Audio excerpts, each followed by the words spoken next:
যে বিআরটি অফিসের অ্যাকাউন্টে কোটি কোটি টাকা পড়ে আছে, যেই টাকাগুলো আপনাদের, কিন্তু আপনারা জানেনই না এই টাকাগুলো আপনারা কিভাবে নিয়ে যাবেন। আজকে এই ভিডিওটা আমি মনে করি জনস্বার্থে আপনারা শেয়ার করুন এবং এই টাকাগুলো আপনারা নিয়ে যান। যাদের টাকার দরকার নেই, বড় লোক যারা আছেন তারা টাকাগুলো নেওয়ার দরকার নেই, কিন্তু যারা গরিব আছেন তারা কিন্তু এই টাকাগুলোর দাবিদার। এখন আসেন এই টাকাগুলো আপনারা কিভাবে পাবেন এবং এই টাকাগুলো কিভাবে বিআরটিএ আপনাদের কাছে হস্তান্তর করবে, এই বিষয়গুলো আমরা জানি। বন্ধুরা, আমরা যখন মহাসড়ক দিয়ে চলাফেরা করি তখন সড়ক দুর্ঘটনায় অনেকেরই প্রাণ যায়, অনেকের অঙ্গহানি হয় এবং অনেকেই ব্যথা পায়। ব্যথা পাওয়ার পর হাসপাতালে যাই, যারা স্বাবলম্বী আছি তারা হয়তোবা চিকিৎসা করতে পারি, কিন্তু যারা গরিব মানুষ আছি তারা অর্থের অভাবে চিকিৎসা করতে পারি না। কিন্তু এই চিকিৎসা খরচের জন্য বিআরটিএ তারা কোটি কোটি টাকা বরাদ্দ করে রেখেছে।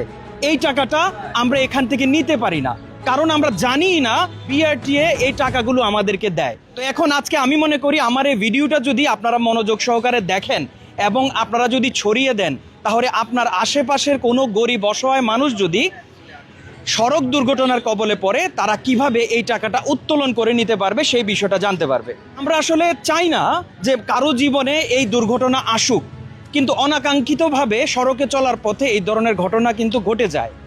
তো এই ঘটনা ঘটার পরে যারা মৃত্যুবরণ করে তাদের জন্য বিআরটিএ 5 লক্ষ টাকা দিচ্ছে, এবং যারা অঙ্গহানি হয়, যাদের অঙ্গহানি হয় তারা 3 লক্ষ টাকা পাচ্ছে, এবং যারা অঙ্গহানি নয় সামান্য আঘাত পায় তারা এখানে আবেদন করে 1.5 লক্ষ টাকা পাচ্ছে। এই সংবাদটা হয়তো বা আমরা অনেকেই জানি না, বা অনেকে জানি চুপ করে আছি, সংবাদগুলো প্রচার করছে না।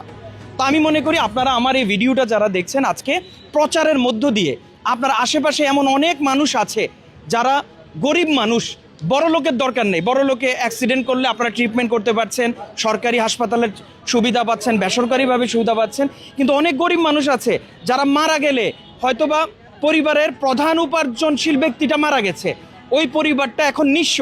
এখন ওই পরিবারটা এই যে বিআরটি অফিস থেকে 5 লক্ষ টাকা পেয়ে, কিন্তু এই টাকাটা সামান্য হলেও তাদের জন্য এটা অনেক বড় একটা ব্যাপার হয়ে যায়। তো এই বিআরটিএ কোটি কোটি টাকা অ্যাকাউন্টে ফেলে রেখেছে।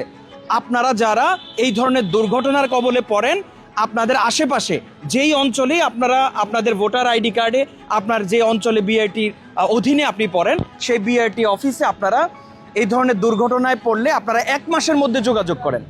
1 মাস পরে গেলে কিন্তু এই সুবিধা আপনারা পাবেন না।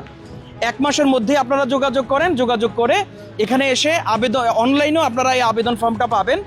আর আপনারা যদি সশরীরে আসতে পারেন, বিআরটি অফিসে আসলে আপনাদেরকে দেখিয়ে দেবে কিভাবে আপনারা এই আবেদনটা করবেন, এবং খুব স্বল্প সময়ে কিন্তু এই টাকাটা আপনারা পেয়ে যাবেন। আমি মনে করি জনস্বার্থে আজকের এই ভিডিওটা আপনারা এমনভাবে শেয়ার করেন যাতে করে এই ঘটনাটা সবাই জানতে পারে। তো সবাই ভালো থাকেন, দেখা হবে ইনশাল্লাহ আগামী কোনো ভিডিওতে।